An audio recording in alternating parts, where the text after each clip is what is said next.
നമസ്കാരം. തെരഞ്ഞെടുപ്പിന് ഇനി അധിക ദിവസങ്ങൾ ബാക്കിയില്ല. ഏറ്റവും ഒടുവിലത്തെ റിപ്പോർട്ടുകൾ അനുസരിച്ച്, മനോരമ ന്യൂസിൻ്റെ അടക്കമുള്ള സർവേകൾ അനുസരിച്ച് വലിയ തോതിലുള്ള മുന്നേറ്റമാണ് UDF നടത്തുക. UDF 100 സീറ്റ് നേടും എന്ന് പ്രതിപക്ഷ നേതാവ് VD സതീശൻ ആത്മവിശ്വാസത്തോടെ പറയുന്നത് വെറുതെ അല്ല എന്ന സൂചനയാണ് പുറത്തു വരുന്നത്. മലബാറിൽ UDF തരംഗമാണെന്നാണ് റിപ്പോർട്ട്. തെക്കൻ കേരളത്തിലേക്ക് വരുമ്പോൾ ഇരുകൂട്ടരും ഇടിച്ചിടിച്ച് നിൽക്കുന്നെങ്കിലും പ്രധാനപ്പെട്ട പല സീറ്റുകളിലും CPM-നെ കാത്തു നിൽക്കുന്നത് തോൽവിയായിരിക്കും. അബ്ദുൾ റഷീദ് എന്ന് പറയുന്ന ആരുമറിയാത്ത ഒരു യൂത്ത് കോൺഗ്രസ് നേതാവിനെ കൊണ്ടുപോയി ധർമ്മടത്ത് നിർത്തിയപ്പോൾ പിണറായി വിജയൻ ചിന്തിച്ച് കാണില്ല അവിടേക്ക് ഫോക്കസ് ചെയ്യേണ്ടി വരുമെന്ന്. കേരളത്തിൽ അങ്ങോളം ഇങ്ങോളം നടക്കുന്ന പിണറായിക്ക് ഇക്കുറി ധർമ്മടത്ത് സമയം സ്പെൻഡ് ചെയ്യേണ്ടി വരുന്നു. പിണറായിയുടെ കഴിഞ്ഞ തവണത്തെ ഭൂരിപക്ഷം പകുതിയായി കുറയുമെന്നാണ് ചില റിപ്പോർട്ടുകൾ. ധർമ്മടം മണ്ഡലത്തിലെ വോട്ടർമാർ പോലും ചിന്തിക്കുന്നു പിണറായിക്ക് മാറി നിന്നുകൂടെ. പാർട്ടി ഗ്രാമങ്ങളിൽ അത്തരമൊരു ട്രെൻഡ് സൃഷ്ടിച്ചത് കണ്ണൂർ ജില്ലാ സെക്രട്ടേറിയറ്റ് അംഗം TK ഗോവിന്ദനാണ്. ഗോവിന്ദൻ സ്വാത്വികനായ ഒരു നേതാവായിരുന്നു. ഒരിക്കൽ പോലും അധികാരത്തിൻ്റെ വഴിയിലൂടെ നടക്കാൻ ആഗ്രഹിച്ചില്ല. എന്നിട്ടും ദീർഘകാലം MLA-യും മന്ത്രിയുമായിരുന്ന പാർട്ടി സെക്രട്ടറി ഗോവിന്ദൻ മത്സരിക്കാതിരുന്നപ്പോൾ പകരം ഭാര്യയ്ക്ക് സീറ്റ് കൊടുത്തത് ഞെട്ടിച്ചു കളഞ്ഞു. ബദൽ രേഖയും പൊക്കിപ്പിടിച്ചുകൊണ്ട് ഗോവിന്ദൻ MV രാഘവനൊപ്പം പോയപ്പോൾ തടഞ്ഞു നിർത്തിയ നേതാവാണ് TK ഗോവിന്ദൻ. ഗോവിന്ദൻ തുറന്നുവിട്ട കൊടുങ്കാറ്റ്, സ്വാത്വികനായ കുഞ്ഞികൃഷ്ണൻ പറയുന്ന സത്യങ്ങൾ, രക്തസാക്ഷി ഫണ്ട് പോലും അടിച്ചുമാറ്റുന്ന നേതാക്കളുള്ള പാർട്ടിയായി CPM മാറിയത് പാർട്ടി ഗ്രാമങ്ങളെ അസ്വസ്ഥപ്പെടുത്തുന്നു. പാർട്ടി കേഡറുകളിൽ പോലും ഭരണമിനി ആവർത്തിക്കരുത് എന്ന വിശ്വാസമുണ്ട്. CPIM എന്ന രാഷ്ട്രീയ പാർട്ടി നിലനിൽക്കണമെങ്കിൽ ഇക്കുറി പാർട്ടി തോൽക്കണം എന്ന് വിശ്വസിക്കുന്നവരാണ് ഭൂരിപക്ഷം പാർട്ടി കേഡറുകളും, പ്രത്യേകിച്ച് അഴിമതി തൊട്ടു തീണ്ടിയിട്ടില്ലാത്ത നേതാക്കൾ. ഒപ്പമാണ് CPM-നെതിരെയുള്ള കടുത്ത മുസ്ലിം ധ്രുവീകരണം. മുസ്ലിം വോട്ടർമാർ കൂട്ടത്തോടുകൂടി CPM-നെ കൈവിട്ടിരിക്കുന്നു. നിവൃത്തിയില്ലാതെ SDP-യുടെ സഹായം തേടേണ്ടി വന്നു മുസ്ലിം വോട്ടർമാരെ പ്രീതിപ്പെടുത്താൻ CPM-നെ. പക്ഷെ അത് കൂനിന്മേൽ കുരു എന്ന പോലെ അതിവിനയായി മാറി. ഇതിനോടൊപ്പം തന്നെ ഹിന്ദു ധ്രുവീകരണത്തിന് CPM ശ്രമിച്ചെങ്കിലും അതിൻ്റെ നേട്ടം കൊയ്യുക BJP ആയിരിക്കും. ചരിത്രത്തിൽ ആദ്യമായി കുറഞ്ഞത് 4 സീറ്റ് നേടുന്ന അവസ്ഥയിലേക്ക് BJP മാറി.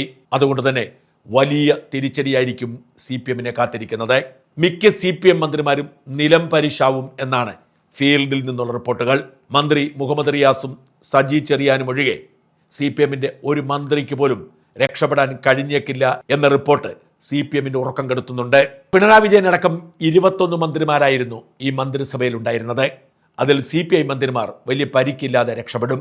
ചിഞ്ചു റാണിയും P പ്രസാദും തോൽവിയടയാനുള്ള സാധ്യത ഏറെയാണ്. എന്നാൽ K രാജനും GR അനിലും പരീക്ഷണം കടന്ന് മുമ്പോട്ട് പോകും. ജനങ്ങളുടെ എതിർപ്പ് ശക്തമാണെങ്കിലും ശശീന്ദ്രൻ കഷ്ടി കടന്നുകൂടിയേക്കും. കഴിഞ്ഞ തവണ പോലും P പ്രസാദ് ചേർത്തലയിൽ കഷ്ടിയാണ് രക്ഷപ്പെട്ടത്. ഇക്കുറി രാജേന്ദ്ര പ്രസാദ് എന്ന സ്ഥാനാർത്ഥി ചേർത്തലയിൽ തരംഗം സൃഷ്ടിക്കുന്നെന്നും P പ്രസാദിനെ പിടിച്ചു നിൽക്കാൻ കഴിയില്ല എന്നുമാണ് റിപ്പോർട്ട്. ചടയമംഗലത്ത് തമ്പടിച്ച് പ്രവർത്തിച്ച MA നസീർ ചിഞ്ചു റാണിയെ തോൽപ്പിക്കുമെന്ന് ഏതാണ്ട് ഉറപ്പായിട്ടുണ്ട്. CPM സ്വതന്ത്രൻ V അബ്ദുറഹ്മാൻ ഇക്കുറി താനൂരിൽ നിന്നും തിരൂരിലേക്ക് മാറിയത് തോൽവി ഭയന്നാണ്. താനൂരിൽ 1000-ൽ താഴെ വോട്ടുകൾക്കായിരുന്നു അബ്ദുൾ റഹ്മാൻ ജയിച്ചത്. കേരള കോൺഗ്രസ് ജോസ് കെ മാണി വിഭാഗത്തിൻ്റെ മന്ത്രിയായ റോഷി അഗസ്റ്റിനെ ഇടുക്കിയിൽ കാത്തിരിക്കുന്നത് റോയ് K പൗലോസിനോടുള്ള പരാജയമാണ് എന്നതിനൊപ്പം തന്നെ കൂട്ടിവായിക്കേണ്ടതാണ് പത്തനാപുരത്ത് KB ഗണേഷ് കുമാർ നേരിടാൻ പോകുന്ന ശക്തമായ തോൽവി. കടന്നപ്പള്ളി രാമചന്ദ്രൻ കഴിഞ്ഞ തവണ പോലും കഷ്ടിയാണ് കണ്ണൂരിൽ ജയിച്ചു കയറിയത്. ഇക്കുറി ജനകീയനായ TO മോഹനന് മുമ്പിൽ വലിയ ഭൂരിപക്ഷത്തിൽ അടിയറവ് പറയേണ്ടി വരും എന്ന് തന്നെയാണ് റിപ്പോർട്ട്. CPM മന്ത്രിമാരുടെ കാര്യമെടുത്താൽ അതിദയനീയമാണ്. കൊട്ടാരക്കരയിൽ KN ബാലഗോപാൽ മുൻ CPM MLA കൂടിയായ ഐഷ പോറ്റിയോട് ദയനീയമായി പരാജയപ്പെടുന്ന സാഹചര്യമാണ് അവിടെ ഇപ്പോഴുള്ളത്. 40,000 വോട്ടിന് ഭൂരിപക്ഷത്തിൽ 2016-ൽ മത്സരിച്ച് ജയിച്ച ഐഷ പോറ്റിയെ അകാരണമായി 2021-ൽ മാറ്റി നിർത്തി. ഐഷ 2026-ൽ കോൺഗ്രസിൻ്റെ സ്ഥാനാർത്ഥിയാകുമ്പോൾ പഴയ സഖാക്കൾ ഉൾപ്പെടെ സകലരും ഒരുമിച്ച് നിൽക്കുന്നു. KN ബാലഗോപാലിൻ്റെ ജാതകം കുറിച്ചു വെച്ചിരിക്കുന്നു. ഇരിങ്ങാലക്കുടയിൽ കഷ്ടിയാണ് കഴിഞ്ഞ തവണ ബിന്ദു ജയിച്ചു കയറിയത്. ഈ മന്ത്രിസഭയിൽ ഏറ്റവും വെറുക്കപ്പെട്ട മന്ത്രിമാരിൽ ഒരാളായി വീണ ജോർജിനൊപ്പം കിരീടം നേടിയത് ബിന്ദുവായിരുന്നു. ഇക്കുറി വമ്പൻ ഭൂരിപക്ഷത്തിൽ തോമസ് ഉണ്ണിയാടൻ ബിന്ദുവിനെ അടിയറവ് പറയിക്കും എന്ന് തന്നെയാണ് ഫീൽഡിൽ നിന്നുള്ള റിപ്പോർട്ട്. 3000-ഓളം വോട്ടുകൾക്ക് മാത്രമായിരുന്നു MP രാജേഷ് തൃത്താലയിൽ VT ബലറാമിനെ തോൽപ്പിച്ചത്. ഇക്കുറി കഴിഞ്ഞ തവണ പറ്റിയ അബദ്ധം തിരുത്താൻ തൃത്താലക്കാർ ഒരുങ്ങുമ്പോൾ ഏറ്റവും കുറഞ്ഞത് 10,000 വോട്ടിന്റെ വ്യത്യാസത്തിൽ MP രാജേഷ് അടിയറവ് പറയേണ്ടി വരുമെന്നാണ് തൃത്താലയിൽ നിന്നുള്ള റിപ്പോർട്ട്. മാനന്തവാടിയിൽ ജയിച്ച് മന്ത്രിയായ OR കേളു ഇക്കുറി പരാജയം മണക്കും എന്ന് തീർച്ചയായിട്ടുണ്ട്. വയനാട്ടിലെ 3 സീറ്റും UDF ഇക്കുറി നേടുമെന്ന് തന്നെയാണ് റിപ്പോർട്ട്. മന്ത്രി വീണ ജോർജിൻ്റെ കാര്യം പ്രത്യേകിച്ച് പറയുകയേ വേണ്ട. തോൽവി ഉറപ്പായതോടെ ആരുടെയൊക്കെ കാലിൽ പിടിക്കാൻ പറ്റുമോ അവരുടെയൊക്കെ കാലിൽ പിടിക്കാനുള്ള നെട്ടോട്ടത്തിലാണ്. അബിൻ വർക്കി എന്ന അത്യുഗ്രൻ നേതാവ് വന്ന് ഓർത്തഡോക്സ് വോട്ട് പോലും അടിച്ചു മാറ്റുന്ന സാഹചര്യം. അബിൻ വർക്കിയുടെ സ്വാധീനം ചില്ലറയല്ല എന്ന് പത്തനംതിട്ട പ്രസ് ക്ലബിലെ പെർഫോമൻസ് ബോധ്യമാകുന്നു. പാർട്ടി സംവിധാനങ്ങൾ ആകെ വീണ ജോർജിന് എതിരാണ്. ജില്ലാ നേതാക്കൾ പോലും വീണ ജോർജിനെ കൈവിട്ടു. വീണയ്ക്ക് സ്വന്തം PR ടീമിനെ വെച്ച് കാര്യങ്ങൾ നടത്തേണ്ട ഗതികേടാണ്. വോട്ട് പിടിക്കാൻ വേണ്ടി വീട് വീടാന്തരം കയറാൻ പോലും ആവശ്യത്തിന് പാർട്ടിക്കാരെ കിട്ടാനില്ല. തോൽക്കുന്ന സ്ഥാനാർത്ഥി എന്ന നിഗമനത്തിലേക്ക് ആറന്മുളയിലെ പാർട്ടിക്കാർ എത്തിക്കഴിഞ്ഞു. സഖാക്കൾക്ക് പണി കൊടുത്തുകൊണ്ട് ആറന്മുളയിൽ സീറ്റ് ഉറപ്പിച്ച് മുമ്പോട്ട് പോകുന്ന വീണ ജോർജിൻ്റെ അഹങ്കാരം നിറഞ്ഞ പടയോട്ടം ഇതോടെ അവസാനിക്കണം എന്ന് വിശ്വസിക്കുന്നവരാണ് ഏറെയും. ആറന്മുള മണ്ഡലത്തിൽ വീണ ജോർജ് ജയിക്കുമെന്ന് ആത്മവിശ്വാസത്തോടെ പറയാൻ അവിടെയുള്ള ഒരൊറ്റ CPMകാർക്ക് പോലും കഴിയുന്നില്ല. അത്രമാത്രം ജനങ്ങളെ വെറുപ്പിച്ചു കഴിഞ്ഞു.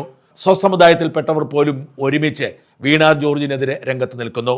കണ്ണൂർ റെയിൽവേ സ്റ്റേഷനിൽ നടന്ന കഴുത്തുളുക്ക് നാടകം വീണ ജോർജിന്റെ ശവപ്പെട്ടിയിലെ അവസാനത്തെ ആണിയായിരുന്നു. 15,000-ഓളം വോട്ടുകൾക്ക് കഴിഞ്ഞ തവണ കളമശ്ശേരിയിൽ നിന്ന് ജയിച്ച് വ്യവസായ മന്ത്രിയായ P രാജീവിനെ തോൽപ്പിക്കാൻ CPMനുള്ളിൽ തന്നെ ഗൂഢാലോചന ശക്തമാണ്.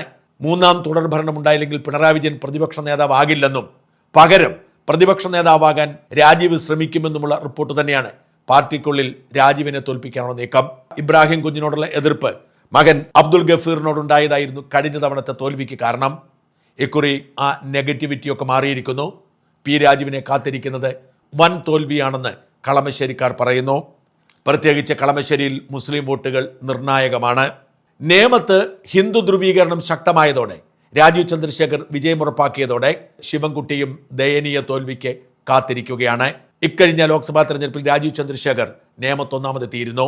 അതിനേക്കാൾ വലിയ ഭൂരിപക്ഷത്തിൽ നേമം രാജീവ് ചന്ദ്രശേഖരെ ജയിപ്പിക്കുമ്പോൾ ശിവൻകുട്ടിയെ കാത്തിരിക്കുന്നത് ദയനീയ തോൽവി തന്നെയാവും. ഏറ്റവും വലിയ അട്ടിമറി നടക്കുക കോട്ടയം ജില്ലയിലെ ഏറ്റുമാനൂരായിരിക്കും. ഏറ്റുമാനൂരിൽ സാമാന്യം ഭേദപ്പെട്ട ഭൂരിപക്ഷത്തിലാണ് കഴിഞ്ഞ തവണ പ്രിൻസ് ലൂക്കോസിനെ തോൽപ്പിച്ച് BN വാസവൻ ജയിച്ചത്. എന്നാൽ ഏറ്റുമാനൂരിൻ്റെ പൾസ് കൃത്യമായി അറിയാവുന്ന നാട്ടകം സുരേഷിനെ ഇറക്കി മത്സരം ചൂടുപിടിപ്പിച്ചതോടെ നാട്ടകം സുരേഷ് തരംഗമാണ് ഏറ്റുമാനൂരിൽ എന്നാണ് പ്രാദേശിക റിപ്പോർട്ടുകൾ. BN വാസവൻ പൂർണ്ണമായും തോറ്റമ്പുമെന്ന് വിശ്വസിക്കുന്നവരാണ് ഏറെയും. ചുരുക്കി പറഞ്ഞാൽ സജി ചെറിയാനും മുഹമ്മദ് റിയാസും പിണറായി വിജയനുമല്ലാതെ CPMൽ ഒരു മന്ത്രി പോലും ഇക്കുറി ജയിക്കുകയില്ല. CPIക്ക് 2 മന്ത്രിമാർ തോൽക്കുമ്പോൾ 2 മന്ത്രിമാർ ജയിക്കുന്നു എന്ന ആശ്വാസമുണ്ട്. ഈ തെരഞ്ഞെടുപ്പ് ഏറ്റവും ശ്രദ്ധേയമാകുന്നത് വൻമരങ്ങൾ കടപുഴുകി വീഴുന്നതിൻ്റെ ആഹ്ലാദം ഈ നാട്ടുകാരെ തേടിയെത്തും എന്നതിൻ്റെ പേരിലാവും.